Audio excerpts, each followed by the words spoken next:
یه جمله بخونم همه بلدید ولی فکر نکنم بدونید حدیثه یا نه. فرمود دروغگو کم حافظه میافته.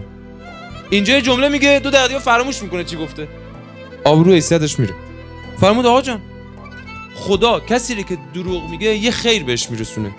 و خیر خدا چیه به دروغگو؟ فرمود فراموشی میاره براش. دروغ گفته خودش یادش نمیاد. این خیر خدا به دروغگوه. فرمود کسی که میخواد به یه چیزی برسه، آقا من میخوام فلان جا فلان شخص رو قانع کنم، میخوام یه کاری بکنم. فرمود 2 تا راهه. دقت. یه وقتی من تلاش میکنم که راه درست رو برم، به مقصود خودم میرسم. یه وقتی هست من دارم با دوز و کلک به هدف خودم میرسم، دروغ میگم به هدف خودم برسم. امام حسین در این وصف یه جمله‌ای داره.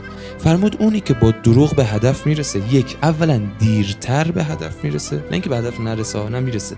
یک دیرتر به هدف میرسه ولی زودتر به چاله میرسه.